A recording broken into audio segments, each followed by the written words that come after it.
Hello everyone, how are you? कैसे हैं आप सब? जैसा कि आपने देखा ही है कि टाइटल में कि जीवन क्या है, व्हाट इज द लाइफ, जीवन क्या है, किसे कहते हैं। आज हम इतने छोटे से एक छोटे से बच्चे से आज इतने बड़े हो गए। क्या कभी आपने अपने आप से प्रश्न किया कि जीवन क्या है? किसी ने प्रश्न किया हो तो बताएं, उसका आंसर हमें कमेंट बॉक्स पर जरूर लिखें। अगर नहीं तो चलिए इस वीडियो के माध्यम से हम जीवन के बारे में पढ़ेंगे।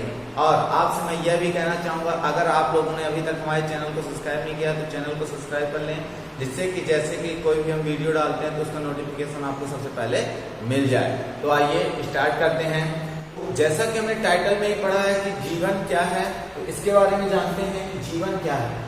जीवन एक ऐसी प्रक्रिया है जिसमें क्या होता है, किसी भी जीव का क्या भौतिक रासायनिक परिवर्तन होते हैं, वो आपका क्या कहलाता है? जीवन कहलाता है। अगर हम एक ठोस परिभाषा कहें तो इसकी कोई एक ठोस परिभाषा नहीं है। किसी साइंटिस्ट द्वारा भी इसकी एक बेसिक परिभाषा आज तक नहीं दी गई।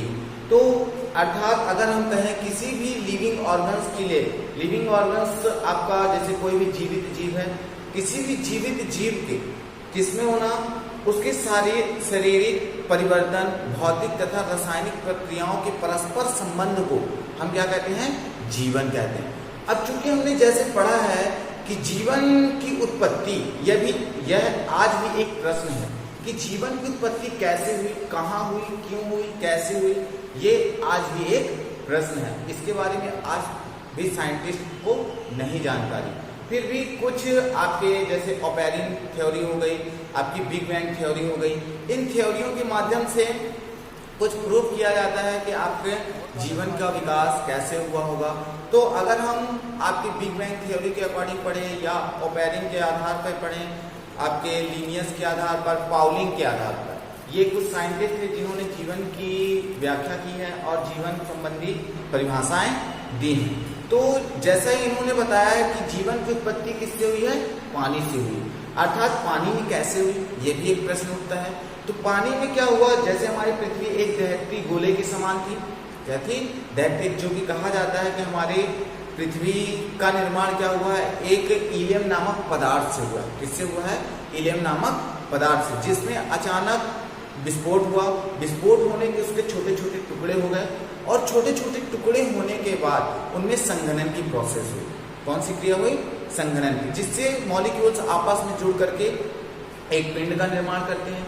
इस पिंड में यह पिंड इतना गर्म होता है कि इसमें जीवन संभव नहीं होता है, किंतु यह पिंड धीरे धीरे ठंडे होते, कई करोड़ों अरबों वर्ष तक ये ठंडे होकर के यहाँ पर एटमॉस्फेयर बनता है। एटमॉस्फेयर बनने के बाद यहाँ पर बहुत अधिक क्या होते हैं? वर्षा होती है। वर्षा होने में क्या होते हैं? बहुत से जो मॉलिक्यूल्स आपकी पृथ्वी में प्रेजेंट हैं, वो मॉलिक्यूल्स पृथ्वी में घुल करके क्या बनाने लगते हैं? ऑर्गन्स बनाने लगते हैं। ऑर्गन्स, तो इसे हम इसका नेक्स्ट वीडियो में आपको पूरा एक्सप्लेन करेंगे कि कैसे आपको पूरी इसकी प्रक्रिया, पृथ्वी की उत्पत्ति के संबंध में। तो हम आज पढ़ते हैं जीवन की उत्पत्ति के संबंध। जैसा कि हमने पहले ही पढ़ा कि जीवन क्या है?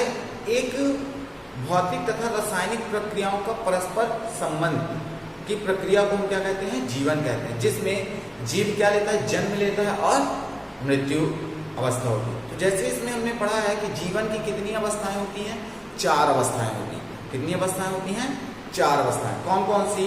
आपकी सबसे पहली अवस्था होती है जिसे हम बाल्य अवस्था कहते हैं। उसके बाद क्या आती है? आपकी परिपक्व अवस्था, जिसे हम युवावस्था भी कहते हैं। तीसरी अवस्था आती है आपकी, जिसे हम वृद्धावस्था कहते हैं। और चौथी अवस्था कौन सी होती है आपकी?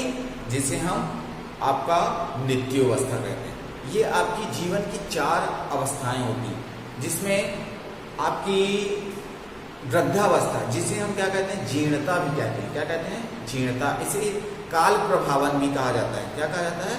काल प्रभावन। अर्थात किसी भी जीव का अपनी मृत्यु की ओर अग्रसित होना क्या कहलाता है? आपका काल प्रभावन कहलाता है। अर्थात इसी को हम क्या कहते हैं? जीरेंटोलॉजी कहते हैं। इसकी स्टडी सर्वप्रथम किसने की थी? आपके मैक्स रूरर ने की थी। किसने की थी? मैक्स रूरर ने की थी। अब अगर हम इसकी बेसिक आधार पढ़ें कि जैसे हमने पढ़ा है कि हमारी बॉडी काहे की बनी होती है? कोशिका की बनी होती है। काहे की बनी होती है? कोशिका।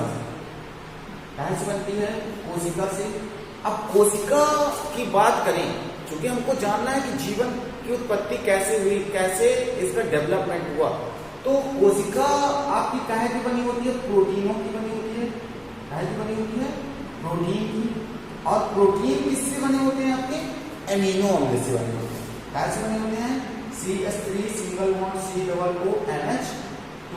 प्रोटीन कहाँ से मिलकर बने होते हैं? जब अनेक एमिनो एसिड के मॉलिक्यूल्स आपस में कनेक्ट होकर के क्या करते हैं? एक बृहद मॉलिक्यूल बनाते हैं, जिसे हम क्या कहते हैं? प्रोटीन कहते हैं। अब आपके एमिनो एसिड कहाँ से मिलकर बने होते हैं? आपके एलिमेंट से बने होते हैं, तत्वों से मिलकर बने होते हैं। कहाँ से मिलकर बने होते हैं? तत्वों से। और तत्व किससे मिलकर बने होते हैं? आपके अणुओं से मिलकर बने होते हैं। कहाँ से मिलकर बना होता है? अणुओं से। और अणु की बात करें हम कि अणु किससे मिलकर बने होते हैं? तो अणु आपके कहाँ से बने होते हैं? परमाणु से, एटम से, परमाणु से। कहाँ से बने होते हैं? परमाणु से। और परमाणु कहाँ से बने होते हैं? आपके आयन से। कहाँ से बने होते हैं? आयन। और आयन कितने प्रकार से होते हैं? आपके पॉजिटिव अर्थात निगेटिव और न्यूट्रल। ये 3 टाइप्स के क्या होते हैं? आयंस होते हैं। अब अगर हम इसके और आगे पढ़ें कि अब सेल से क्या बनता है? आपका अंगक बनते हैं। क्या बनते हैं? अंगक, अर्थात जिसे हम अंग तंत्र भी कहते हैं। क्या बनता है? अंग तंत्र। अंग तंत्र से क्या बनेगा? आपका अंगक बनेगा। क्या बनेगा? अंगक बनेगा। अंगक। और अंगक से क्या बनता है? आपका एक मनुष्य बनता है। क्या बनता है? पॉपुलेशन बनती है। क्या बनती है? पॉपुलेशन। अर्थात पॉपुलेशन में आप क्या बताएंगे? पॉपुलेशन आपकी, जैसे हम क्या करते हैं? शरीर। क्या बनेगा? शरीर बनेगा। और जैसा कि हमने पढ़ा है, शरीर एक ये 5 तत्वों से मिलकर बना होता है। कितने तत्वों से? 5 तत्वों से। जैसे आपने पढ़ा होगा, हमारे धर्म ग्रंथ में भी लिखा है कि अग्नि, आकाश, है ना, जल, वायु और पृथ्वी। ये आपके 5 ऐसे तत्व होते हैं जिनसे हमारी बॉडी का निर्माण होता है। अब ये मरने के बाद अगर ये मृत हो जाए, शरीर क्या हो जाए? मृत्यु अवस्था को प्राप्त कर ले, तो मरने के बाद ये कहां पर आ जाएगा? मिट्टी में मिल जाएगा। अर्थात आपका ये कहां पर मिल जाएगा? फिर से आयन में कन्वर्ट हो जाएगा। ठीक। और ये फिर से प्रोसेस चालू हो जाएगा। तो इस प्रकार क्या होता है? जीवन के एक छोटे से मॉलिक्यूल, अर्थात एक छोटे से मॉलिक्यूल से एक होल बॉडी का डेवलपमेंट होता है। तो आप इस तरह ये बता सकते हैं। अब इसके आगे हम नेक्स्ट वीडियो में पढ़ेंगे इसका पूरा डिटेलेशन। तो